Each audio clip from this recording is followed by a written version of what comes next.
Hi hello नमस्कार, कसे आहे सर्वजण? मजेत? मी पण मजेतच आहे. तर आशा लाईफस्टाईल चॅनलचं सर्वांचं स्वागत आहे. आशा करते सर्व स्वस्त असतात, मस्त असतात आणि मजेत असतात. श्री स्वामी समर्थ सर्वांना. तर आता दिवाळी झाली, भाऊबीज पण झालं, सर्वजण माहेरी जातात. पण आम्ही काय माहेरी जात नाही, कारण आम्हाला वडील गेल्यापासून माहेर काही राहिलेलं नाही. जोपर्यंत आपल्या आई वडील असतात तोपर्यंत आपलं माहेर असतं. कोणाला दोष देण्यात काहीच अर्थ नसतो. तर आई आहे, तिला कॉल चालू असतो. एक भाऊ आहे, आम्ही दोघी बहीण आहे. पण वडील गेल्यापासून आमचं माहेर संपलेलं आहे. तर थोडीशी वाद झाली होती, आम्ही गेलो होतो माहेर. तर वाद झाले तर आम्ही म्हणजे आता आईने आम्हाला कॉल केला, त्यामुळे आम्ही गेलो होतो. तर म्हटलं चला बुवा, घरोघरी मातीच्या चुली, घरोघरी वाद चालू असतात. पण गेलो आम्ही, म्हटलं काय झालं समजून सांगावं. आता लेकींना फोन केल्यानंतर तर लेकी जाणारच. तर आम्हाला म्हणजे लहानपणापासून वडिलांनी सांभाळलेलं आहे. आई आहे, पण आईने कधीच आम्हाला असं जीव लावला नाही. एक भाऊ आहे, त्याला जीव लावायचे. तर आम्हाला कधी असं म्हणजे आईविषयी माया वाटत नाही.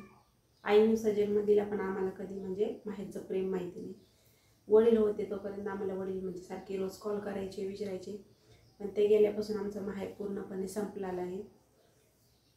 तर असं तर काय असतं ना, मुलांमध्येच आईवडिलांचा जीव असतो. तर आम्ही आईला थोडी त्यांची वाद झाली, त्यामुळे गेल्यानंतर काय झालं, आम्ही फक्त गेलो होतो, काय झालं काय नाही. आता आम्हाला कॉल आला त्यामुळे गेलो आम्ही दोघी बहिणी. तर गेल्यानंतर आम्ही घरात पाऊल टाकणार तोपर्यंत तिथं भांडणं चालू झाली.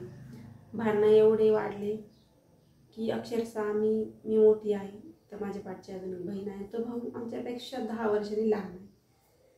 तर वाद एवढे झाले की पार तिथं म्हणजे हाणामारी होणार होत्या, एवढे झाले. म्हणजे खूप वाईट परिस्थिती क्रिएट झाली होती. मग आम्ही आईला घेऊन आलो इकडे. तर माझ्याकडे 8-10 दिवस राहिली, लहान बहिणीकडे राहिली महिनाभर. पण शेवटी काय आहे, आई बापांचा जीव लेखात असतो, एकुलती एक आहे. तर त्यानंतर आई महिनाभर राहिली लहान बहिणीकडे, परत ती तिकडे गेली लेकाकडे. शेवटी लेकीने किती पण जीव लावला ना, ते म्हणजे आईने थोडंफार ठेवलं पाहिजे. चला आपल्या लेकीचा एवढा अपमान झाला की आपण लेकींना पण आता जीव लावला पाहिजे, लेकी आपल्याला सांभाळता येईल.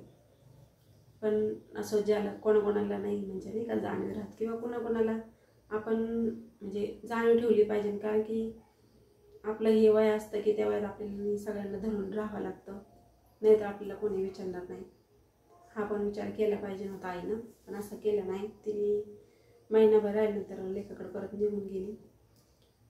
परत त्यांचे वाद झाले, आम्ही काही मध्ये पडलो नाही. कारण की काय असताना शेवटी ते आज वाद करतील उद्या गोड होतील, पण आम्ही वाईट झालो. तर असं आम्ही मोठं होतं तर भावाने आमचं ऐकायला पाहिजे होतं असं आम्हाला वाटत होतं. पण असं काही झालं नाही. त्या गावामध्ये आमचा पूर्ण अपमान झाला, म्हणजे अक्षरशः तर तो धावला सुद्धा आमच्यावर. तेव्हापासूनच आम्ही बहिणीने ठरवलं की परत त्या गावामध्ये पाऊल टाकायचं नाही.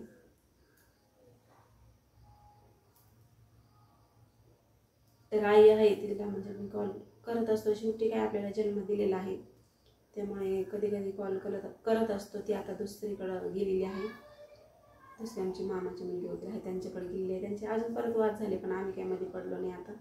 कारण एकदा पडून आम्हाला अक्षरशः म्हणजे मार खाण्याची वेळ आली होती, त्यामुळे आम्ही आता मध्ये पडलो नाही. कारण काय होतं, भांडणामध्ये काही पण उपयोग होतो. आपल्या मागं पण पोरं आहेत आपली, आणि हे निस्तरायला आपल्याला वेळ नाही आहे. कारण भांडणं वगैरे आणि रागाच्या भरात माणसाकडून काही पण होऊन जातं. जर आपल्याला काही बरा वाईट झाला तर आपल्या घरच्यांनी काय करायचं, शेवटी विषय असा राहतो. तर तेव्हापासून आमचं माहेर तुटलेलं आहे.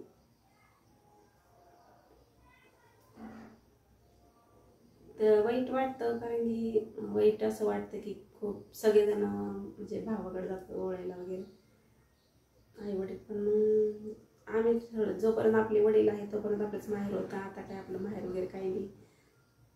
आणि कितीही तुम्हाला जीव लावणारे जरी असले तरी पण शेवटी कुठं का होईना माहेरची थोडीफार आठवण येतच.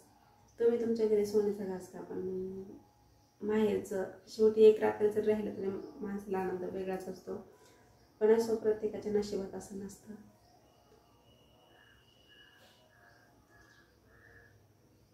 खूप अवघड असतं माणसाच्या आयुष्यामध्ये किती.